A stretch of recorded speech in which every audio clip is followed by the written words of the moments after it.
Bismillahirrahmanirrahim. Assalamualaikum warahmatullahi wabarakatuh. Sebelumnya, perkenalkan nama saya Ayu Amelia dengan nomor induk mahasiswa 2009606.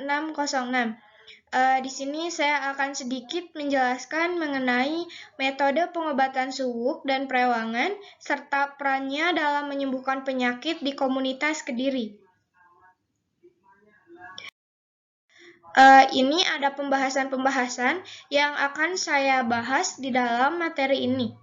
Di antaranya, ada dukun suwuk dan dukun perewangan.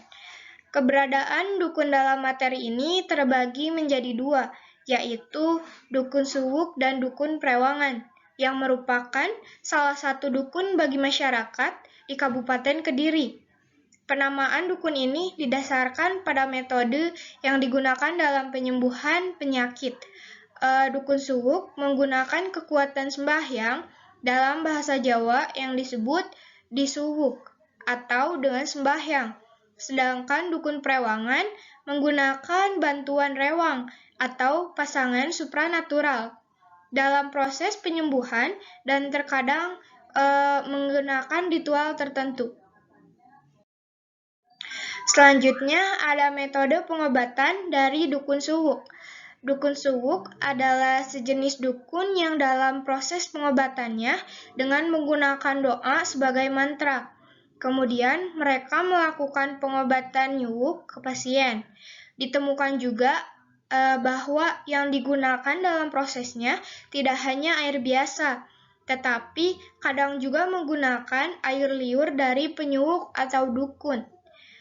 Proses penyembuhan yang dilakukan oleh dukun suwuk dengan menggunakan doa merupakan kunci dari kekuatan dukun suwuk. Alasan pemakaian doa dalam kesembuhan oleh dukun suwuk yaitu karena mereka percaya bahwa segala sesuatu di bawah kehendak Tuhan. Doa adalah sarana untuk meminta bantuan Tuhan. Dengan menyematkan doa yang tepat, semuanya bisa diselesaikan dengan benar. Selanjutnya ada metode pengobatan dari dukun perewangan. Cara penyembuhan dukun perewangan ini tidak dapat dipisahkan dari makhluk gaib.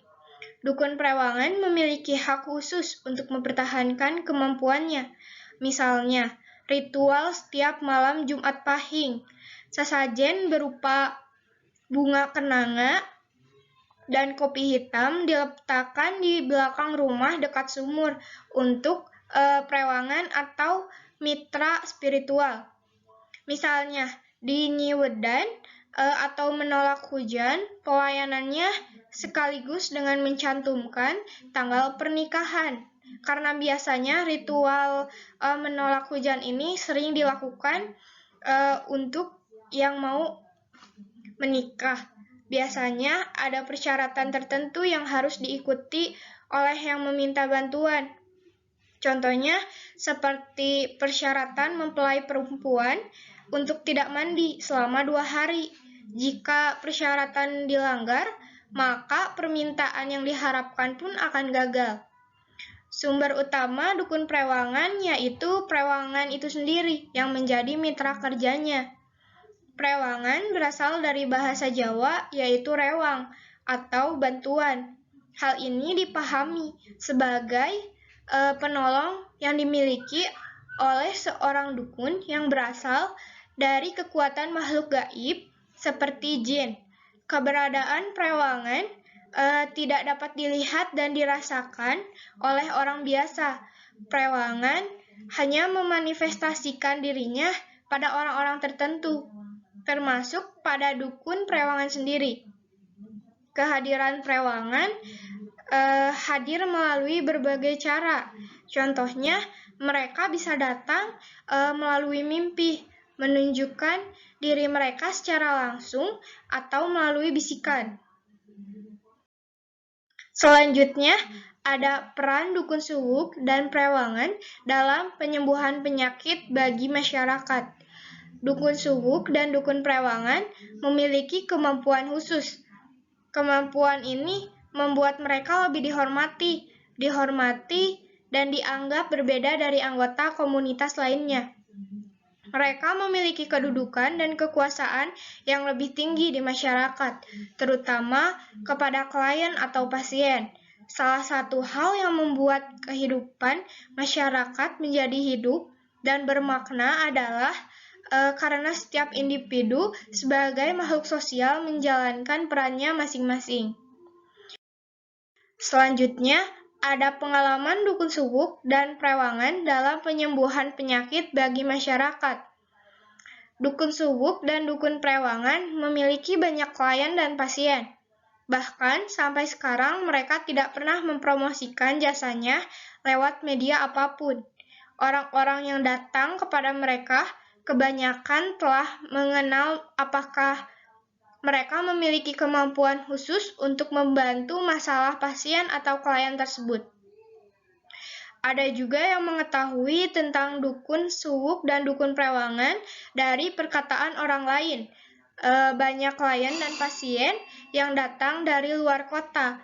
Ketika dukun subuk dan dukun prewangan menanyakan kepada pasien atau klien dari mana mereka mengetahui tentang pelayanan tersebut, mereka selalu menjawab bahwa mereka tahu dari orang-orang yang telah ditolong oleh dukun subuk serta dukun prewangan. Mereka tidak pernah mempublikasikan jasanya melalui media sosial atau media promosi. Keberadaan dukun subuk dan dukun prewangan dalam masyarakat saat ini dihadapkan pada banyak hal, terutama karena dinamika komunitas dan kelompok yang muncul dari aliran keagamaan. Peran dukun subuk dan dukun prewangan di masyarakat tidak selamanya mendapat sambutan hangat. Ada pro dan kontra dengan apa yang mereka lakukan. Namun, fakta menunjukkan masih bahwa klien dan pasien itu masih berdatangan. Dan keberadaan dukun subuk serta prewangan masih dibutuhkan oleh masyarakat setempat. Pasalnya, tidak semua hal bisa diselesaikan oleh institusi yang telah disediakan oleh pemerintah. Selanjutnya ada hubungan dukun subuk dan dukun prewangan dengan masyarakat. Sebagai bagian dari masyarakat, dukun subuk dan dukun prewangan tidak dapat dipisahkan dari anggota masyarakat. Masyarakat sekitar, dukun subuk dan dukun prewangan termasuk tetangga, aparat desa, pemuka agama, dan lain-lain. Sebagai seorang dukun, tidak bisa dipungkiri ada satu atau dua orang yang tidak menyukainya. Ada juga yang menyukainya, namun dari beberapa dukun tersebut mengakui bahwa hubungannya dengan masyarakat baik-baik saja, walaupun ada yang tidak menyukainya. Seperti orang dari Lembaga Dakwah Islam Indonesia atau LDII, pimpinan mereka tidak mengizinkan mereka untuk meminta bantuan dari dukun karena mereka percaya bahwa dukun itu sesat. Namun, hubungannya dengan komunitas lain di sekitarnya tidak buruk. Itu karena perannya di masyarakat masih dibutuhkan. Selanjutnya, ada peran penyembuhan dan non-penyembuhan. Keberadaan dukun subuk dan dukun prewangan memiliki peran tersendiri bagi masyarakat, terutama bagi masyarakat yang merasakan kehadirannya. Setiap dukun memiliki kepentingan di masyarakat karena kemampuannya. Salah satu peran penting yang menjadikan dukun subuk dan dukun prewangan adalah tidak pernah membeda-bedakan seseorang jika membutuhkan pertolongan. Misalnya, kasus pasien yang ditolak di rumah sakit di Jombang. Menurut dokter, secara medis pasien tidak ada masalah, bahkan diminta dibawa ke rumah sakit jiwa. Pasien berkata bahwa dirinya tidak bisa menggerakkan tubuhnya sesuai dengan keinginannya. Keluarga akhirnya membawanya ke dukun subuk. Dukun subuk tersebut melakukan proses penyembuhan kepada pasien. Dukun subuk menjelaskan bahwa kestabilan tubuhnya terganggu oleh sesuatu yang tidak terkalahkan. Itu karena si pasien memikirkan masalahnya sendiri, apalagi Pasien selalu melanggar aturan dan instruksi serta membuat hati dan pikirannya panas. Selanjutnya ada seleksi pasien menuju dukun subuk dan dukun prewangan. Dukun subuk dan dukun prewangan memilih pasien berdasarkan beberapa pertimbangan, sebagian besar berdasarkan kepercayaan atau keyakinan. Beberapa yang lain membuat pilihan berdasarkan rasa putus asa dan ingin membuat jalan pintas. Ada juga orang yang membuat pilihan karena sudah kebiasaan.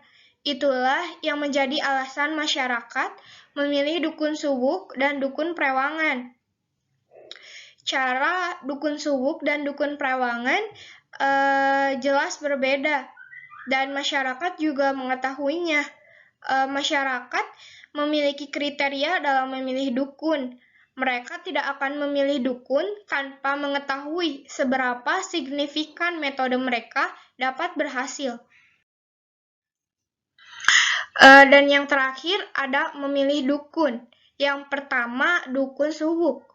Dukun subuk dikenal karena kekuatannya dalam menyapa doa untuk merampingkan urusan manusia dengan tujuan mereka. Dukun subuk meyakini bahwa apapun bisa terjadi atas kehendak Allah Ta'ala. Sebagai salah satu hamba yang dekat dengan Tuhan dan memiliki kunci doa, sudah menjadi kewajiban dan tanggung jawab untuk membantu sesama yang membutuhkan. Hal inilah yang membuat banyak pasien memilih dukun subuk. Banyak pasien dengan latar belakang agama Islam dan latar belakang pendidikan yang baik datang ke dukun subuk karena masih religius dan dapat diterima secara umum. Dan yang kedua ada dukun prewangan.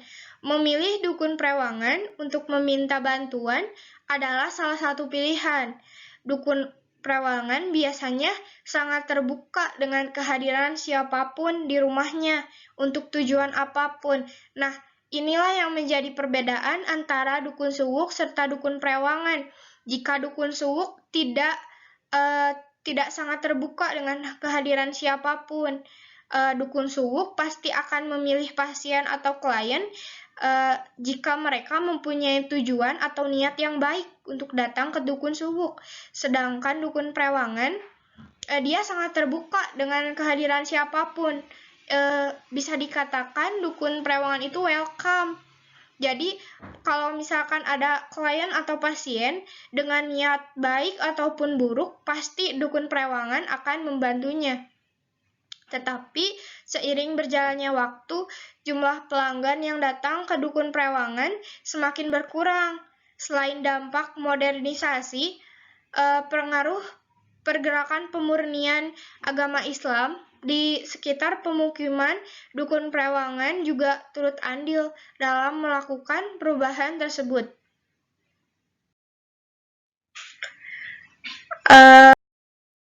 Terima kasih, mungkin cukup sekian yang dapat saya sampaikan. Mohon maaf bila ada perkataan saya yang kurang tepat.